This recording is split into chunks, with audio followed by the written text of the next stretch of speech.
বিশ্বাস হয় এটা আজকের ভিডিও। হবিগঞ্জ জেলার নবীগঞ্জ উপজেলার ৭ নম্বর করগাঁও ইউনিয়ন পরিষদ অফিস সংলগ্ন শাখা বরাক নদীর উপর একটা সেতুর অভাবে স্বাধীনতার ৫৪ বছর পরেও বাঁশের সাঁকো দিয়ে প্রত্যেক দিন ঝুঁকি নিয়ে চলাচল করছে ৫টা গ্রামের কয়েক হাজার মানুষ।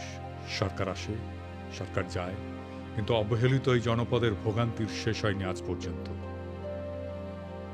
নির্বাচনের সময় নেতারা প্রতিশ্রুতি দেন, ক্ষমতায় যাওয়ার পরপর যথারীতি সবাই ভুলে যান অবহেলিত এই জনপদের কথা।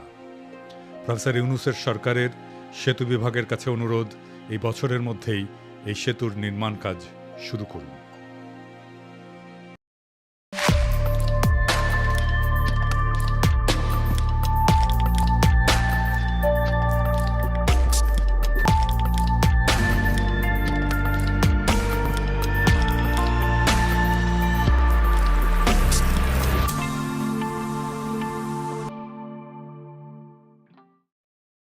স্যার জাফর ইকবাল একটা স্কেল বাইর করেছিল, মুক্তিযুদ্ধ স্কেল।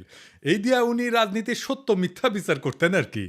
ইদানিং নতুন একটা স্কেল বাইর হয়েছে, এই স্কেল দিয়া আমরা বাংলাদেশে কারা কারা ইন্ডিয়ান লেসপেন্সারি করতেছে সেটা বাইর করে ফেলতে পারবো। সেই স্কেলটা কি?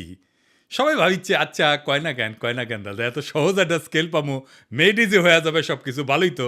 কমু খারান, আপনি কয়েকদিন থেকে শুনতেছেন না, যখনই আমি কই বিএনপি ইন্ডিয়ার কোলে গিয়ে উঠছে, তখন বিএনপি ওয়ালারা এসে কয় জিন্দেগি বিএনপি ইন্ডিয়ার কোলে উঠতেই পারে না।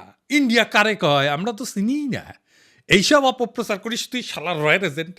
তারপরে বিএনপির লোকটা মূর্খ হইলে কবে মালওয়ানের বাচ্চা, আর ডাবল ড্রপ আউট কচু খেতে হইলে কবে কাফের।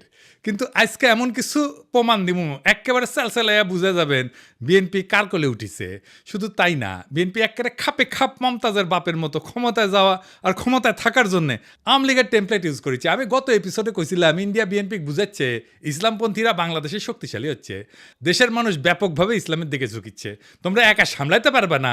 এটা খাইছে বিএনপি। এখন বিএনপি ওয়ালারা কবে ইন্ডিয়া যে বিএনপি করছে আপনি জানলেন কেমনে? আপনি কি উঠে হাজিরা ছিলেন? না ছিলাম না, কিন্তু বুঝেছি। করে বুঝেছি, এটাই শিখে দিই আপনাকে, চাইনিজ বুদ্ধি। আপনি যদি কারো ফেটে দেন না, তাহলে দেখবেন ও বাইর হয়ে স্যাগায় হাঁটিচ্ছে। তার মানে আপনি যদি কারো স্যাগায় হাঁটতে দেখেন তাহলে বুঝবেন ওই গড়া গেছে, বুঝছাও? এইবার আসেন দেখি ইন্ডিয়ার খাস লোকেরা বাংলাদেশে কি করছে।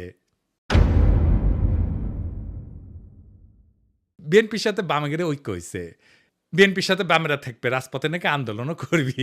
মাশাল্লাহ। কিন্তু এম এম আকাশ সবচেয়ে গুরুত্বপূর্ণ কথাটা কয়ে ফেলছে ফসাদ কইরা। সে কইছে